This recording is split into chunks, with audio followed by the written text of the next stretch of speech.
அன்புள்ளம் கொண்ட பாசமிகு சகோதர சகோதரிகளே, இன்றைய நற்செய்தி மத்தேயு நற்செய்தி 7ஆம் அதிகாரத்திலிருந்து எடுக்கப்பட்டிருக்கிறது. இறுதி நாளில் என்ன நடக்கும் என்பதை பற்றி நம் ஆண்டவர் இயேசு முன்னோட்டமாக சில விடயங்களை இந்த நற்செய்தியில் பேசுகிறார். அவர் சொல்லுகிறார், அந்நாளில் மக்கள் பலர் என்னிடம் வந்து, ஆண்டவரே, பெயரால் நாங்கள் இறைவாக்கு உரைக்கவில்லையா? பெயரால் நாங்கள் பேய்களை ஓட்டவில்லையா? பெயரால் நாங்கள் பல வல்ல செயல்களை செய்யவில்லையா என்று சொல்வார். ஆனால் நான் அவர்களை பார்த்து, உங்களை எனக்கு தெரியவே தெரியாது என்று சொல்வேன். இது கொஞ்சம் கேட்கவே பயமாக இருக்கு.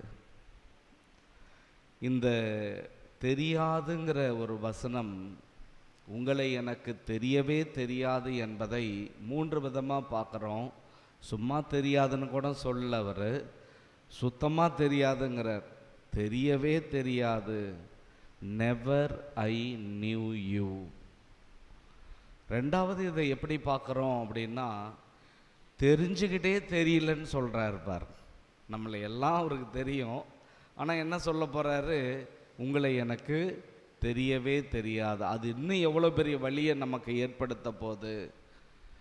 மூணாவது இதில் இன்னும் ஆழமாக எப்படி நம்ம பார்க்க போகிறோம் அப்படின்னா முதலில் அவர் தெரியவே தெரியாதுன்னு சொல்கிறாரு. ரெண்டாவது தெரிஞ்சுக்கிட்டே தெரியலன்னு சொல்கிறாரு. மூணாவது அன்னைக்கு சொல்ல போகிறங்கிறத இன்றைக்கே சொல்லிட்டார். அப்போ நம்ம கொஞ்சம் ஜாக்கிரதையாக தான் நமது வாழ்வை மாற்றிக்கொள்ள வேண்டும். சரி, இப்படி ஒரு பிரச்சனைன்னு வர்றப்ப இதற்கு ஒரு பதிலை நம்ம கண்டுபிடிக்கணும். விசுவாசிகள், சீடர்கள் என்ன பதில்? பல நேரத்தில் நம்ம வாழ்க்கையில் சில அனுபவங்கள் இருக்கும். யாருன்னே தெரியாது, திடீர்னு ஒருத்தர் வந்து, சார் என்ன தெரியலையா அப்படிம்பார்.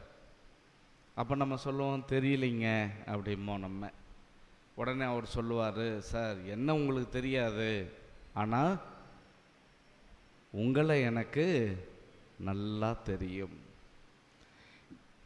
உங்களை எனக்கு தெரியவே தெரியாது என்பதற்கு நாம் மேற்கொள்ளக்கூடிய நம்பிக்கை பதில், ஆண்டவரே உம்மை எனக்கு தெரியும் என்ற ஒரே பதில்தான். இது ஒன்றுதான் நம்மை இறையாட்சிக்குள் கொண்டு செல்லும். உம்மை எனக்கு தெரியும் என்பதை எதை வைத்து சொல்ல முடியும் என்றால், இந்த வசனத்தை பார்த்தீங்கன்னா கடவுள் சொல்லுவார், உங்களை எனக்கு தெரியவே தெரியாது, என்னை விட்டு அகன்று போங்கள், நெறிகெட்டோரே என்னை விட்டு அகன்று போங்கள். தமிழில், இங்கிலீஷில் depart from me you the evil towards, தீமை செய்வோரே என்னை விட்டு அகன்று போங்கள். கிரேக்கத்தில் எப்படி இருக்குது தெரியுங்களா? தமிழில் பாருங்கள் நெறிகெட்டோர், இங்கிலீஷில் ஈவில் டூவர்ஸ். ஆனால் கிரேக்கத்தில் அனாமியான்கிற ஒரு வார்த்தை பயன்படுத்துகிறாங்க. அது என்ன தெரியுங்களா? Those who are working for lawlessness, சட்டம் இல்லாத, சட்டத்தை சீர்குலைத்து ஒரு முறைகேடான ஒரு நிலைக்கு, டிஸார்டரை கொண்டு வர நிலைக்கு கொண்டு போகிறது தான் லாலெஸ்னஸ். நமக்கான சட்டம் என்பது இறை வார்த்தை மட்டும்தான். என் சிந்தனையில் இறை வார்த்தை வருகிற போது, என் பேச்சில் இறை வார்த்தை இருக்கிற போது, என் கைகள் இறை வார்த்தையின் அடிப்படையில் நடக்கிற போது, என் கால்கள் இறை வார்த்தையின் அடிப்படையில் போகிற போது, நான் பாறை மீது வீடு கட்டிய அறிவாளிக்கு ஒப்பாவனாக இருக்கிறேன். அழகாய் புனித ஜெரோம் சொன்னார், விவிலியத்தை அறியாதவன் கிறிஸ்துவை அறியாதவன் என்றால், உங்களை எனக்கு தெரியாது என்பதற்கான பதிலை இப்போதே நாம் நமது நம்பிக்கை வாழ்வில் படிக்க வேண்டுமென்றால், இயேசுவே உம்மை எனக்கு தெரியும் என்பது இறை வார்த்தைக்குள் வாழ்வது, இறை வார்த்தையை கையில் எடுப்பது, இறை வார்த்தையை வாழ்வாக்குவது. கண்களை மூடி கரங்களை குவித்து சிறு ஜெபம் ஒன்றை நாம் ஏறெடுப்போமா? அன்பு ஆண்டவரே, இன்னும் நாங்கள் எங்கள் வாழ்வில் சிறு பிள்ளைகளைப் போல மணலில் வீடு கட்டுகிற விளையாட்டையே விளையாடி கொண்டிருக்கிறோம். ஆண்டவரே, எங்கள் நம்பிக்கை வாழ்வில் மாற்றம் தேவை.